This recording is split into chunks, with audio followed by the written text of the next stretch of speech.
ओम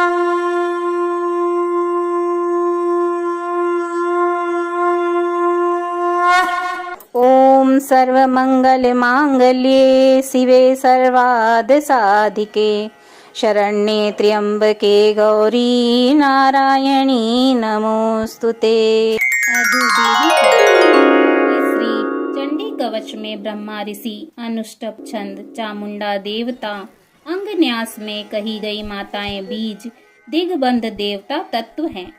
श्री जगदम्बा की प्रीति के लिए सप्तशती के पाठांग भूत जप में इसका विनियोग किया जाता है।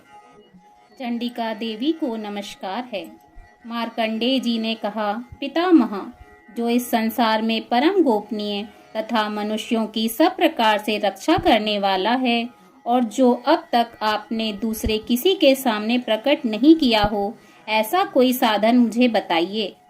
ब्रह्मा जी बोले, ब्राह्मण, ऐसा साधन तो एक देवी का कवच ही है, जो गोपनीय से भी परम गोपनीय, पवित्र तथा संपूर्ण प्राणियों का उपकार करने वाला है। महामुने, उसे श्रवण करो। देवी की 9 मूर्तियां हैं, जिन्हें नव दुर्गा कहते हैं। उनके पृथक पृथक नाम बतलाए जाते हैं। प्रथम नाम शैलपुत्री है, दूसरी मूर्ति का नाम ब्रह्मचारिणी है, तीसरा स्वरूप चंद्रघंटा के नाम से प्रसिद्ध है, चौथी मूर्ति को कुष्मांडा कहते हैं, पांचवी दुर्गा का नाम स्कंद माता है, देवी के छठे रूप को कात्यायनी कहते हैं, सातवां कालरात्रि और 8वां स्वरूप महागौरी के नाम से प्रसिद्ध है, नवी दुर्गा का नाम सिद्धिदात्री है। ये सब नाम सर्वज्ञ महात्मा वेद भगवान के द्वारा ही प्रतिपादित हुए हैं।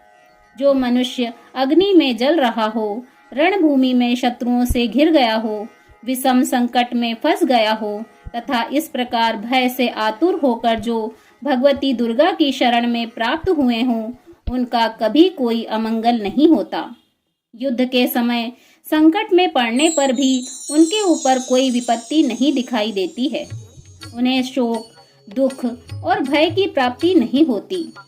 जिन्होंने भक्ति पूर्वक देवी का स्मरण किया है, उनका निश्चय ही अभ्युदय होता है। देवेश्वरी, जो तुम्हारा चिंतन करते हैं, उनकी तुम निसंदेह रक्षा करती हो। चामुंडा देवी प्रेत पर आरूढ़ होती हैं, वाराही भैंस पर सवारी करती हैं, ऐन्द्री देवी का वाहन ऐरावत हाथी है, वैष्णवी देवी गरुड़ पर ही आसन जमाती हैं, महेश्वरी वृषभ पर आरूढ़ होती हैं, कौमारी का वाहन मयूर है, भगवान विष्णु की प्रियतमा लक्ष्मी देवी कमल के आसन पर विराजमान हैं और हाथों में कमल धारण किए हुए हैं। वृषभ पर आरूढ़ ईश्वरी देवी ने श्वेत रूप धारण कर रखा है। ब्राह्मी देवी हंस पर बैठी हुई हैं और सब प्रकार के आभूषणों से विभूषित हैं। इस प्रकार ये सभी माताएं सब प्रकार की योग शक्तियों से संपन्न हैं।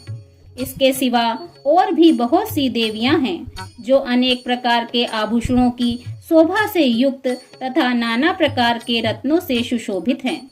ये संपूर्ण देवियां क्रोध में भरी हुई हैं और भक्त की रक्षा के लिए रथ पर बैठी दिखाई देती हैं।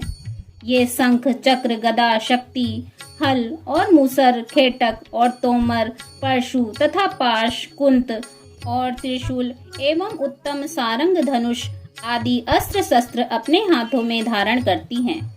दैत्यों के शरीर का नाश करना, भक्तों को अभय दान देना और देवताओं का कल्याण करना, यही उनके शस्त्र धारण का उद्देश्य है। कवच आरंभ करने से पहले इस प्रकार प्रार्थना करनी चाहिए।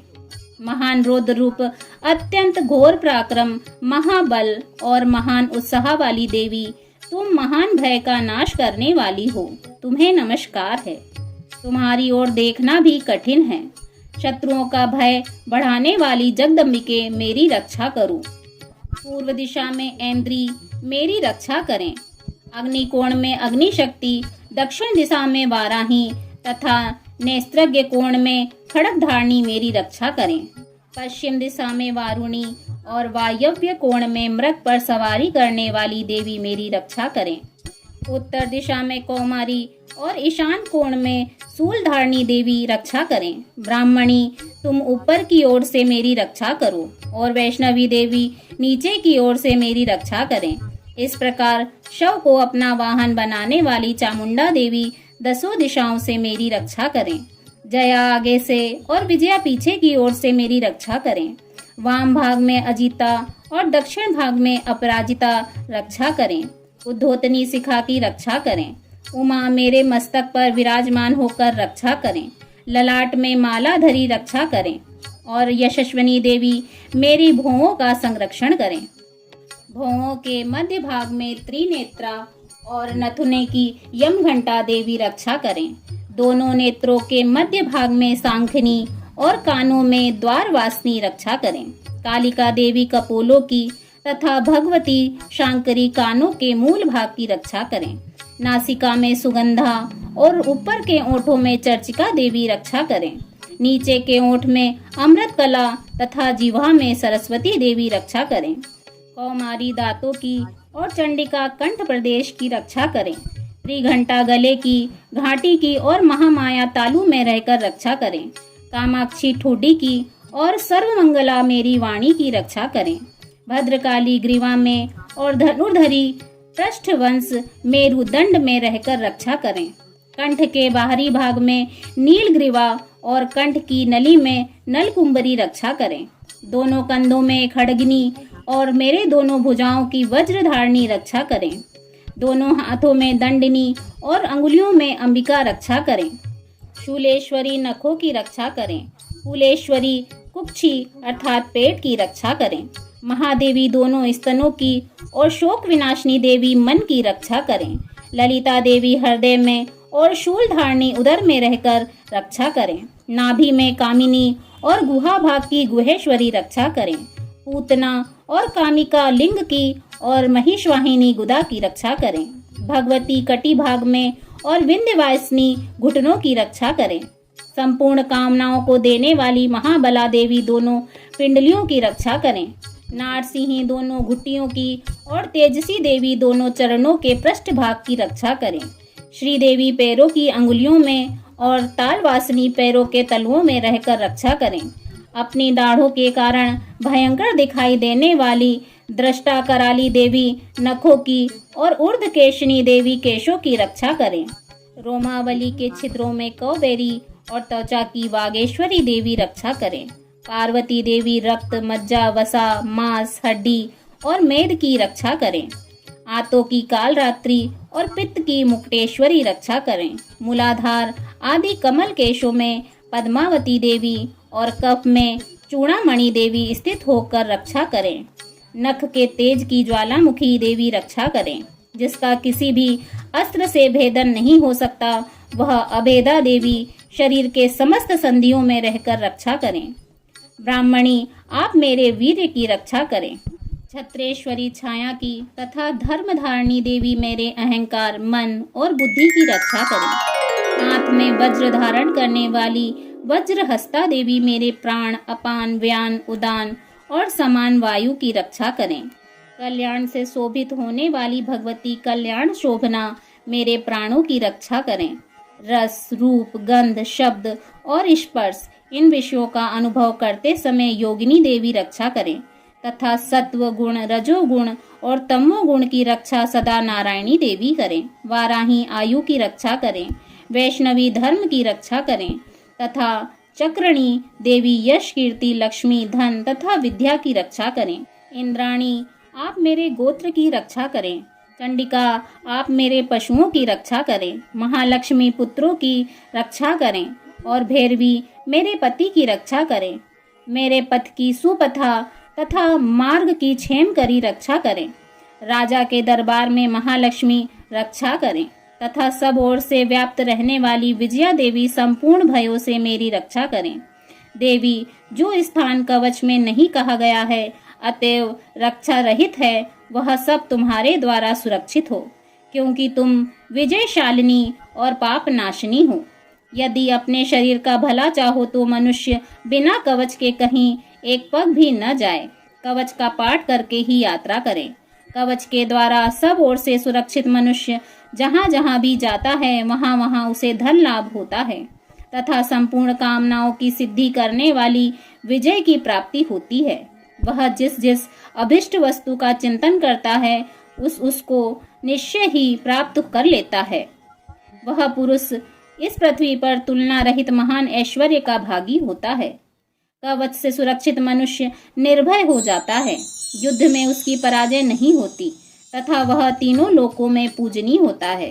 देवी का यह कवच देवताओं के लिए भी दुर्लभ है। जो प्रतिदिन नियम पूर्वक तीनों संध्या के समय श्रद्धा के साथ इसका पाठ करता है उसे देवी कला प्राप्त होती है तथा वह तीनों लोकों में कहीं भी पराजित नहीं होता। इतना ही नहीं, वह अपमृत्यु से रहित हो 100 वर्ष से भी अधिक वर्षों तक जीवित रहता है। मकरी, चेचक और कोढ़ आदि उसकी संपूर्ण व्याधियां नष्ट हो जाती हैं। कनेर, भाग, अफीम, धतूरा आदि का स्थावर विष, सांप और बिच्छू आदि के काटने से चढ़ा हुआ जन्म विष तथा अहीफेन और तेल के संयोग आदि से बनने वाला कृत्रिम विष, ये सभी प्रकार के विष दूर हो जाते हैं, उनका कोई असर नहीं होता। इस पृथ्वी पर मारण, मोहन आदि जितने अभिचारिक प्रयोग होते हैं तथा इस प्रकार के जितने मंत्र यंत्र होते हैं वे सब इस कवच को हृदय में धारण कर लेने पर उस मनुष्य के देखते ही नष्ट हो जाते हैं। ये ही नहीं, पृथ्वी पर विचरने वाले ग्राम देवता, आकाशचारी देव विशेष, जल के संबंध से प्रकट होने वाले गण, उपदेश मात्र से सिद्ध होने वाले निम्न कोटि के देवता, अपने जन्म के साथ प्रकट होने वाले देवता, कुल देवता, माला, डाकिनी, शाकिनी, अंतरिक्ष में विचरने वाली अत्यंत बलवती भयानक डाकनियां, ग्रह, भूत, पिशाच, यक्ष, गंधर्व, राक्षस, ब्रह्म राक्षस, बेताल, कुष्मांड और भैरव आदि अनिष्टकारक देवता भी हृदय में कवच धारण किए रहने पर उस मनुष्य को देखते ही भाग जाते हैं। कवचधारी पुरुष को राजा से सम्मान वृद्धि प्राप्त होती है। यह कवच मनुष्य के तेज की वृद्धि करने वाला और उत्तम है। कवच का पाठ करने वाला पुरुष अपनी कीर्ति से विभूषित भूतल पर अपने सुयश के साथ साथ वृद्धि को प्राप्त होता है। जो पहले कवच का पाठ करके उसके बाद सप्तशती चंडिका का पाठ करता है उसकी जब तक वन, पर्वत और काननों सहित यह पृथ्वी टिकी रहती है तब तक यहाँ पुत्र, पौत्र आदि संतान परंपरा बनी रहती है। फिर देह का अंत होने पर वह पुरुष भगवती माया के प्रसाद से उस नित्य परम पद को प्राप्त होता है जो देवताओं के लिए भी दुर्लभ है। वह सुंदर दिव्य रूप धारण करता और कल्याणमय शिव के साथ आनंद का भागी होता है। इति श्री देवी कवच संपूर्ण। प्रेम से बोलिए जय माता की।